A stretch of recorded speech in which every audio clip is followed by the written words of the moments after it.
সোহেলের সঙ্গে আমার যে সম্পর্ক, আমি সবচেয়ে বেশি গুরুত্ব দিব ফুলবাড়িকে। Number one. আউযু বিল্লাহি মিনাশ শাইতানির রাজিম, বিসমিল্লাহির রহমানির রহিম। এই স্লোগান বাইরে একদম বন্ধ থাকবে। প্রিয় ঐতিহাসিক ফুলবাড়ির আমার প্রিয় ভাই ও বোনেরা, আসসালামু আলাইকুম। হিন্দু ভাইরা আদাব, কেমন আছেন সবাই? আওয়াজ তো পেলাম না। কেমন আছেন সবাই? আমার মনে হয় ফুলবাড়ি থেকে আমার বাড়ি আর ফুলবাড়ি থেকে কুড়িগ্রাম শহর দূরত্বের দিক থেকে আমার বাড়ি 2 মাইল কম। কি কথা ঠিক বললাম?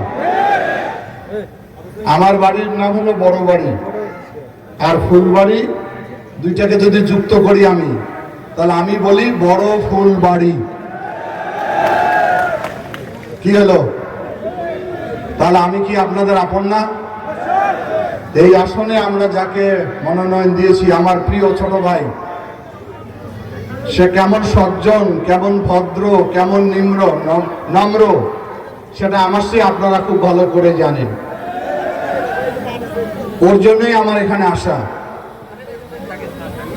ওর মাধ্যমেই আমি ফুলবাড়ির সঙ্গে আমরা যোগসূত্রটা গভীর করে তুলতে চাই। একজন প্রতিনিধি লাগবে না?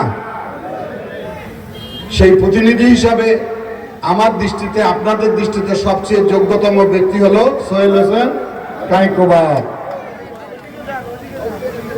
এখন যেখানেই যাচ্ছেন, ভোটের আলোচনা ছাড়া কোনো আলোচনা আছে? বিয়ে বাড়ি যান, হাট বাজারে যান, চায়ের দোকানে বসেন, সবাই বলে কোন পার্টিকে ভোট দিব, কোন মার্কাকে ভোট দিব, কোন ব্যক্তিকে ভোট দিব। 3টি প্রশ্ন। দল হিসেবে যদি আমি প্রমাণ করতে পারি যে বিএনপি নাম্বার 1, ক্যান্ডিডেট হিসেবে যদি সোহেল নাম্বার 1 হয়, আর মার্কাটা যদি নাম্বার 1 হয়, তাহলে ফুলবাড়ির লোকের ভোট দিতে কোনো সমস্যা আছে? আমরা ওই দল করি যে দলের প্রতিষ্ঠাতা শহীদ রাষ্ট্রপতি জিয়াউর রহমান স্বাধীনতার উষা লগ্নে, যার স্বাধীনতার ঘোষণা করার কথা ছিল, উনি আত্মসমর্পণ করে পাকিস্তানে চলে গিয়েছিলেন। আর আমাদের নেতা জিয়াউর রহমান কালুরঘাট বেতার কেন্দ্র থেকে ঘোষণা করেছেন, আমি মেজর জিয়া বলছি। যুদ্ধ ঘোষণা করেছেন, অস্ত্র হাতে নিয়ে যুদ্ধ করে 9 মাসে বাংলাদেশের স্বাধীনতা অর্জন করেছেন। আমার দলের প্রতিষ্ঠাতা হলো সেই বীর মুক্তিযোদ্ধা শহীদ রাষ্ট্রপতি জিয়াউর রহমান। উনি পরবর্তীতে চাকরিতে ফিরে গিয়েছিলেন, কিন্তু যাদের রাষ্ট্র ভালো করে পরিচালনার কথা ছিল, তারা ভালো করে চালাতে পারেনি। অনেক মুরব্বী আছেন এখানে, জানেন সেই সময় কেমন অবস্থা ছিল আইন শৃঙ্খলার। 7 কোটি মানুষ ছিল, তাদেরই খাবারের ব্যবস্থা হয়নি।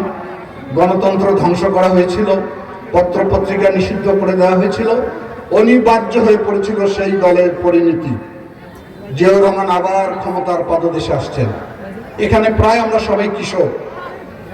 কৃষকের জন্য কি করছে শুধু এতটুকু বলি আমি। আপনারা সবাই জানেন, একসময় আমাদের অঞ্চলে বিত্রি ধান হইত। এখন সেই ধান আছে? আমাদের যারা যুবক, নতুন প্রজন্মের, তারা বিত্রি ধান চিনে? জিয়াউর রহমান কত দূরদর্শী নেতা ছিলেন। উনি বিদেশ থেকে ইরি ধান নিয়ে আসলেন, শ্যালো ইঞ্জিন নিয়ে আসলেন, পাওয়ার টিলার, ট্রাক্টর। আগে বিত্রি ধান একে করে জমি ছিটালে হয়তো 1.5 মণ, এখন ইরি ধান 100 মণ। আগে 7 কোটি মানুষ খাবার পায়নি, এখন আমরা 20 কোটি মানুষ। খাবারের হয়তো কষ্ট হয়, কিন্তু না খেয়ে আসে এরকম লোক বাংলাদেশে আর নাই। শুধু কৃষকের জন্য এই কথাটা বললাম, তাকে বেঁচে থাকতে দেওয়া হয়নি। তারপরে আমাদের প্রিয় নেত্রী বেগম খালেদা জিয়া বাংলাদেশের মানুষের আহ্বানে, অনুরোধে আবার রাজনীতিতে আসলেন। টেকনাফ থেকে তেঁতুলিয়া একটি স্বৈর শাসনের বিরুদ্ধে লড়াই করলেন গণতন্ত্রের মুক্তির জন্য। যার কারণে বাংলাদেশের মানুষ বেগম খালেদা জিয়াকে বলে গণতন্ত্রের মা। সেই খালেদা জিয়া 1991 সালে, বিএনপি তখন ভঙ্গুর অবস্থা, এই এলাকায় যিনি 79 এমপি হয়েছিলেন, উনিও জাতীয় পার্টিতে চলে গিয়েছেন। তারপরও বাংলাদেশের মানুষ খালেদা জিয়ার দেশপ্রেম সংগ্রামের আন্দোলনকে সম্মান করে তাকে বিপুল ভোটে নির্বাচিত করে বাংলাদেশের প্রথম মহিলা প্রধানমন্ত্রী হয়েছেন। সেই বেগম খালেদা জিয়া মা আমাদের আজকে আমাদের মাঝে বেঁচে নাই। ওনার মৃত্যু হয়েছে, আপনারা সবাই জানেন। তার জানাজায় পৃথিবীর যত লোকের জানাজা হয়েছে, আমার মনে হয়, আমি ইতিহাস ঘাঁটি দেখেছি, খালেদা জিয়ার জানাজার যত লোকের সমাগম হয়েছে আর কারো জানাজায় এত লোক হয় নাই। আমার মতো নেতা প্রায় 15 কিলোমিটার দূরে দাঁড়িয়ে জানাজা করতে হয়েছে।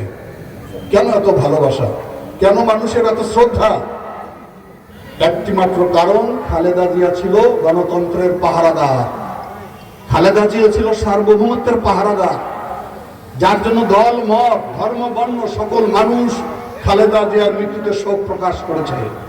আপনারা সবাই জানেন যে ভারত আর পাকিস্তান বৈরী অবস্থা, একসঙ্গে কোনো অনুষ্ঠানে যায় না, কিন্তু খালেদা জিয়ার মৃত্যুর সংবাদে দুই দেশের প্রধানমন্ত্রী তাদের প্রতিনিধি পাঠিয়েছে। খালেদা জিয়া আজকে আর বিএনপির নেত্রী ছিলেন না, গোটা বাংলাদেশের মানুষের নেত্রী ছিলেন। আগামী দিনে যাকে ভরসা করছে বাংলাদেশ, সেই প্রিয় সবার আগে বাংলাদেশ যিনি বলছেন, আমাদের প্রিয় নেতা তারেক রহমান, বিএনপির চেয়ারম্যান। এখন গোটা বাংলাদেশের মানুষ তার উপর আস্থা রাখে এবং গণমাধ্যম জনগণ বলে বিএনপি ইনশাল্লাহ আগামী দিনে ক্ষমতায় যাবে। কি ফুলবাড়ির লোক বিশ্বাস করেন তো? তাহলে দল হিসাবে বিএনপি নাম্বার 1, আর বাকি দল অবস্থার বিশ্লেষণ করলে অনেক সময় লাগবে। তাদের ক্ষমতা যাওয়ার কোনো অভিজ্ঞতা নাই। তারা যখন আমাদের সঙ্গে ঐক্যবদ্ধ ছিল তখন হয়তো 15-20টা আসন পেয়েছিল। তাহলে নাম্বার 1। এখন আসেন আমার এই ক্যান্ডিডেট কি রকমের, কোন দোষ দেখেন মানুষ হিসাবে, ব্যক্তি হিসাবে, দলের নেতা হিসেবে নাম্বার 1। আসেন এখন মার্কা,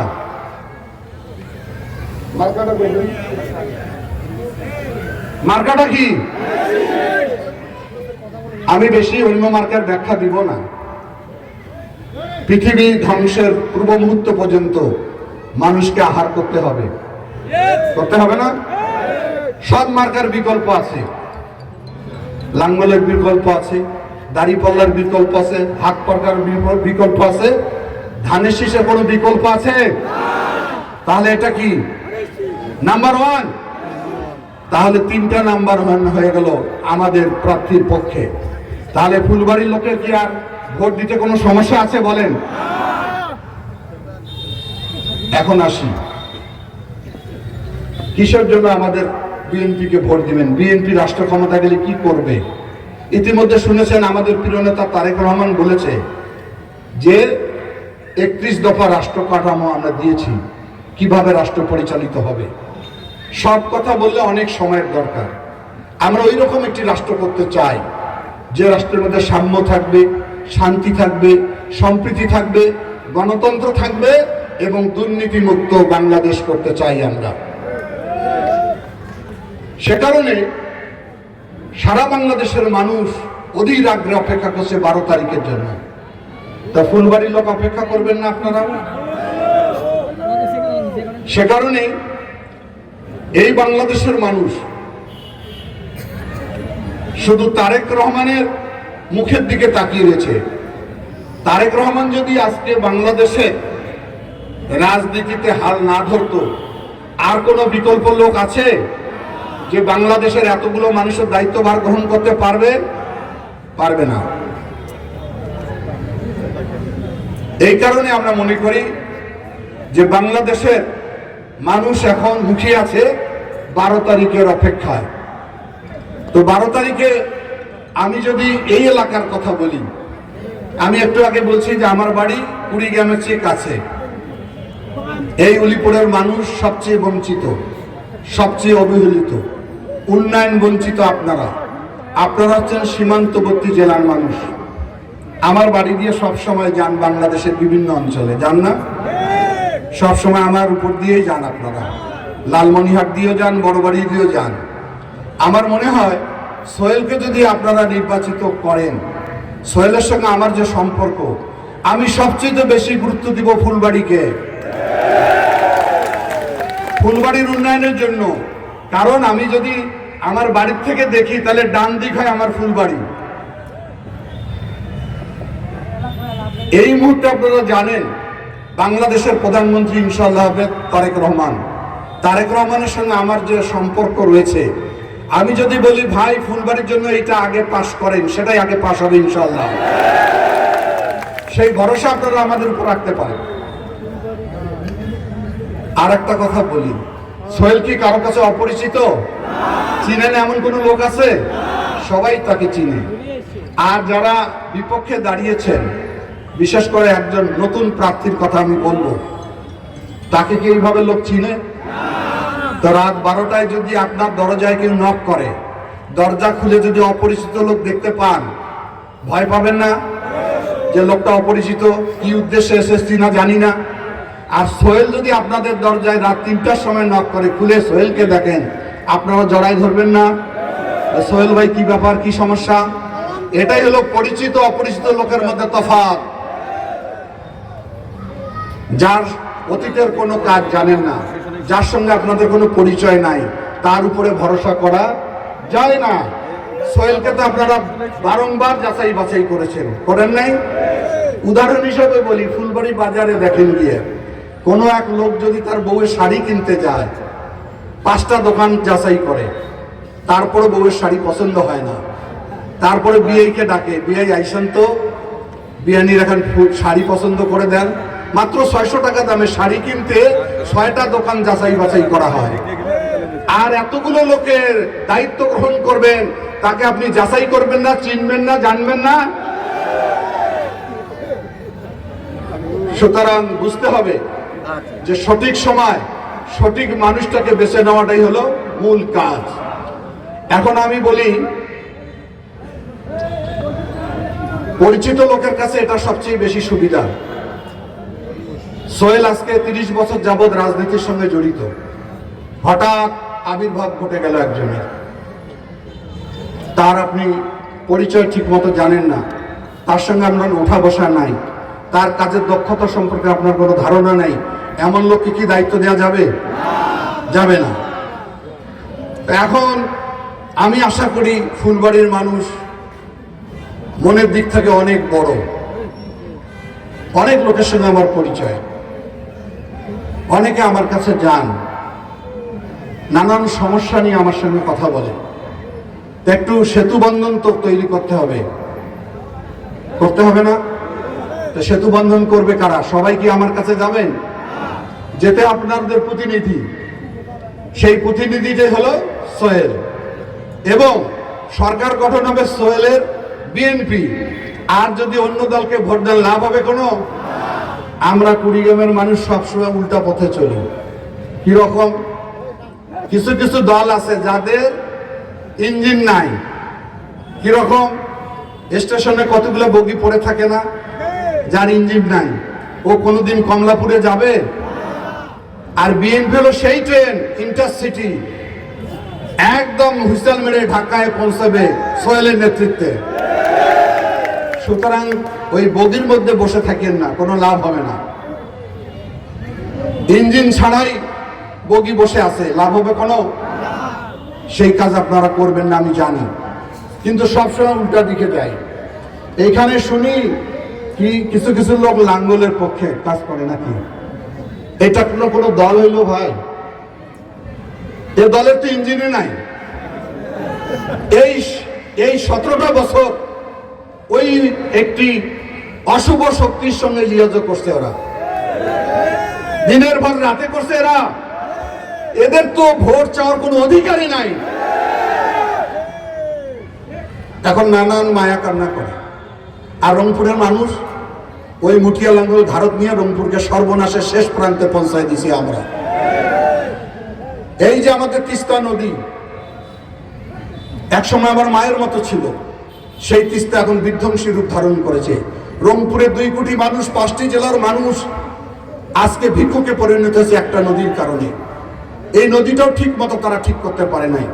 আমি একটা নতুন ডাক দিয়েছি, দেখেন ধরতে পারেন কিনা। জাগো হে, এটা সবাই জানে। বাহে মানে বাবা হে, বেটাকেও বাহে বলি আর বাবাকেও বাহে বলি আমরা। আমার এই ডাক আজকে বাংলাদেশ না, বিশ্বকে কাঁপিয়েছি আমরা। এখন ফুলবাড়ির লোক বলতে পারেন দুলু ভাই তিস্তা মহাপরিকল্পনা আমাদের কি লাভ হবে?